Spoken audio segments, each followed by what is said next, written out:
हाय class, good evening. सो कल हम लोग पढ़े थे करंट के इंट्रोडक्शन पार्ट के बारे में। आज हम पढ़ेंगे एक नया टॉपिक किरचॉफ्स लॉ, जो करंट इलेक्ट्रिसिटी का बहुत इंपॉर्टेंट टॉपिक है। इसलिए इंपॉर्टेंट है क्योंकि मैक्सिमम न्यूमेरिकल किरचॉफ्स लॉ पे ही बेस्ड होता है।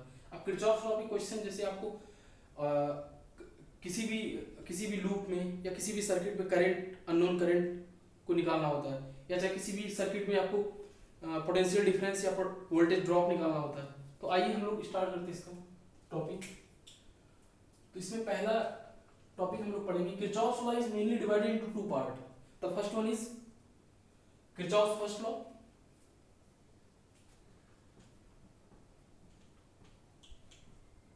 Law, which is also known as current law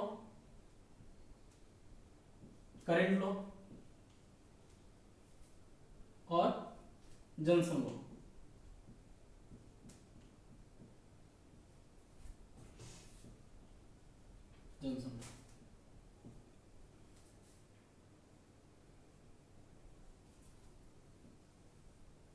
तो अब इसका नाम क्यों जॉनसन लॉ, आइए समझते हैं। पहले हम स्टेटमेंट आपको बताते हैं। स्टेटमेंट क्या होता है इसका।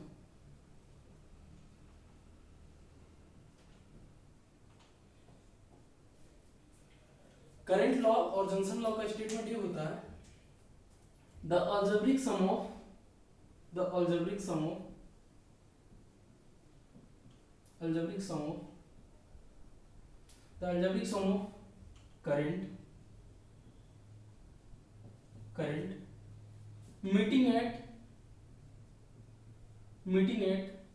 current meeting at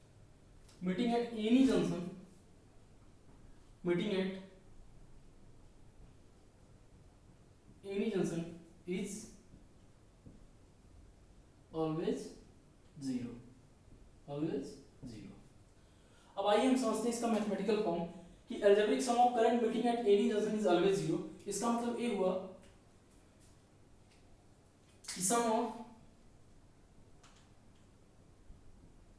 of in equal to sum of I out. So इस मैथमेटिकल फॉर्म का मीनिंग ये हुआ, sum of current means current coming toward junction is equal to current going away from the junction. हम एक diagram से आपको समझाते हैं। इसका मैथमेटिकल फॉर्म हो गया,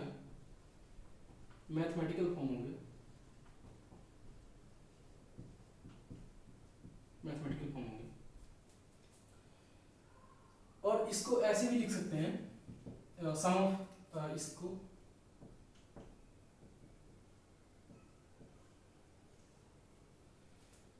आइए हम समझाते हैं डायग्राम से। सपोज एक डायग्राम है, suppose this is current I1, I2 and I3। और जैसे हम लोग आपको बताया कि इस लॉ का क्या नाम है, जॉनसन लॉ क्यों, क्योंकि एक कंप्लीट एक तीनों करंट जाके एक जंक्शन पे मीट हो रहा है। तो इसीलिए इस स्टेटमेंट को सेटिस्फाई करता है। Algebraic sum of current meeting at any junction means current coming toward the junction is equal to current going away from the junction. तो आइए देखते हैं इसका मैथमेटिकल फॉर्म क्या होगा, sum of I equal to sum of I out. तो इस statement के थ्रू हम इसका इक्वेशन लिखेंगे। अब क्या होगा इक्वेशन, देखिए यहाँ पे current coming toward the junction क्या कौन सा होगा, I1। अवे जो दूर जा रहा है करंट से कौन सा होगा, I2 और I3। तो इसको लिखते हैं इस इक्वेशन से, sum of I equal to sum of I out. तो यहां से क्या हो जाएगा, I1 equals to I2 plus I3, I1 equal to I2 plus I3। Figure number 1, ये हमारा किरचॉफ्स फर्स्ट लॉ जो करंट लॉ और जॉनसन लॉ को रिलेट करता है। इसका इक्वेशन क्या हुआ, I1 plus I2, I1 equals to I2 plus I3। तो ये हमारा फर्स्ट लॉ था। और एक चीज और बताना चाहूंगा इसमें कि हमारा जो फर्स्ट लॉ होता है करंट लॉ, वो कंजर्वेशन ऑफ चार्ज पे बेस्ड होता है। कौन से, कंजर्वेशन ऑफ चार्ज। तो यहाँ एक नोट डालेंगे नोट करके लिखेंगे करंट लॉ और Johnson law is based on conservation of charge.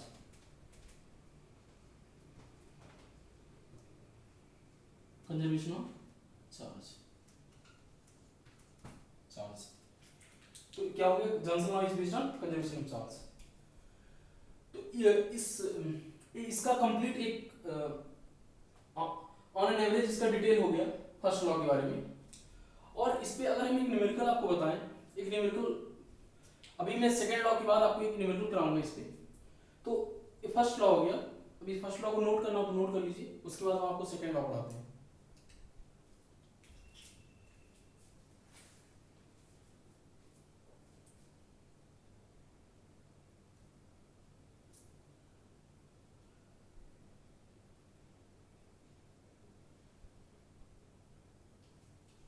तो मैं इसको रब कर रहा हूं।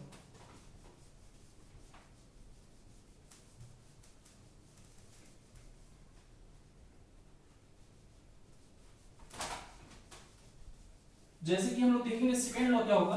सेकेंड लॉ में हम लोग पोटेंशियल ड्रॉप या वोल्टेज ड्रॉप को कैलकुलेट करते हैं किसी भी क्लोज लूप में, तो आइए देखते हैं सेकेंड लॉ।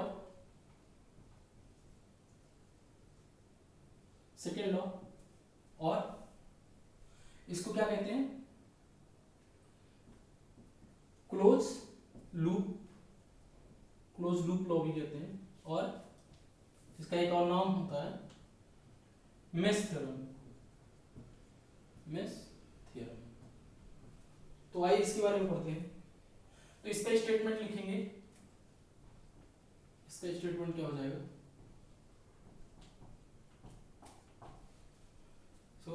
इसका स्टेटमेंट हो जाएगा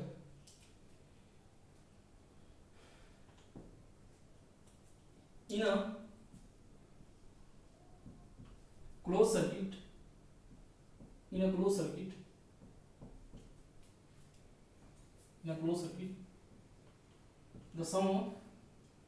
the sum of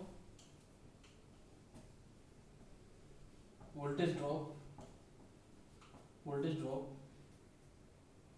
in a closed circuit, the sum of voltage drop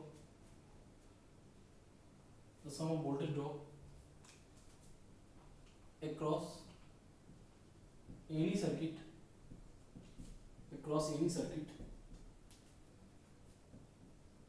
is equals to zero। यहां पे हम लोग लिखेंगे, आप यहां पे एक चीज और लिख सकते हैं, क्लोज सर्किट। क्या चीज? Close circuit. तो हमारा स्टेटमेंट क्या हुआ? In a close circuit the sum of voltage drop across any close circuit is equals to zero. In a close circuit the sum of voltage drop across any close circuit is equal to zero. अब इसका यहां पे हम voltage drop को क्या और लिख सकते हैं? Potential drop. क्या चीज? Potential drop. इसका हम लोग अगर मैथमेटिकल फॉर्म लिखें, मैथमेटिकल फॉर्म इसका क्या हो जाएगा? Summation of delta V is equal to zero. और आपको हम बताएं, एक टॉपिक होता है ओम्स लॉ। ओम्स लॉ के अकॉर्डिंग इसको मैं रिलेट करता हूं, तो ये क्या चीज हो जाएगा? Summation of I into R equals to EMF। I into R equals to EMF sum of. तो ये हमारा क्या हो जाएगा?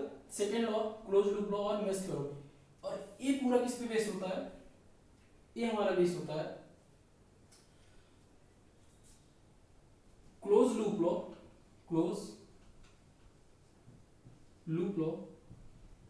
is based on conservation of energy। First law किस पे बेस्ड था? Conservation of charge. Second law किस पे बेस्ड है? Conservation of energy. तो कंजर्वेशन ऑफ एनर्जी हम लोग क्या जानते हैं? Energy can not be created nor be destroyed, but it can be changed from one form to another form. तो इसका मतलब यही होता है। अब यहाँ पे हमारा पोटेंशियल ड्रॉप जो होगा, हम लोग कहीं ना कहीं एनर्जी जो पोटेंशियल ड्रॉप या वोल्टेज ड्रॉप के फॉर्म में इन और आउट दोनों जगह हम लोग इक्वल पाएंगे। ठीक, अब यहाँ पे हमारा आता है अगला चीज कि कैसे हम लोग डायरेक्शन डिसाइड करेंगे, कैसे सर्किट में हम लोग वोल्टेज ड्रॉप का इक्वेशन कैसे लिखेंगे। तो अगर हम पहला एक रूल ही समझो आप इसको, जैसे कि सपोज एक सर्किट है, यहां पे हाई वोल्टेज, यहां पे लोअर वोल्टेज, ये क्या है, ए पॉइंट बी पॉइंट, इसका डायरेक्शन आई इधर जा रहा है। इस इक्वेशन में अगर हम इसका वोल्टेज ड्रॉप लिखेंगे तो क्या चीज लिख सकते हैं, यहाँ पे हम लिखेंगे VV minus VA equal to minus of E, यहाँ पे माइनस ऑफ ई नहीं लिखेंगे, लिखेंगे minus of I into R. उसके बाद हम आपको बताने जा रहे हैं, एक न्यूमेरिकल करवाएंगे जो कि जॉनसन लॉ पे है, पहले वाले पे। तो उसका हम न्यूमेरिकल कुछ ऐसा है, अगर आप इसको रब कर दूंगे हम,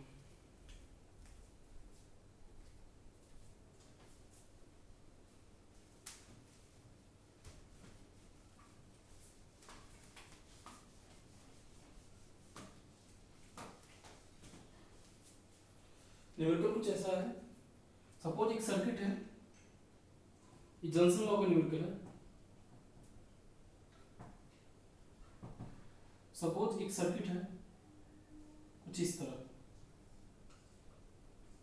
ठीक, सपोज यहां से 10 एम्पियर करंट जा रहा है, यहाँ पे 4 एम्पियर डिवाइड हो गया, ठीक, और यहाँ से हमारा 6 एम्पियर करंट और ये 2 एम्पियर, और यहाँ से 1 एम्पियर करंट। और आपको निकालना क्या है, फाइंड आउट क्या करना, आई, क्या करना, फाइंड आउट आई।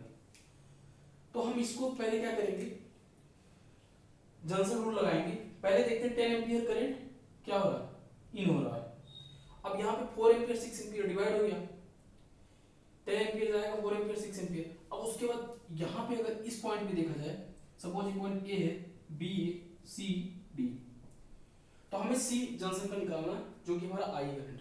तो यहाँ से 4 और 1 कितना हो जाएगा, यहाँ पे 5 एम्पियर, और यहाँ पे 6 और 2 मिलकर कितना हो जाएगा, 8 एम्पियर।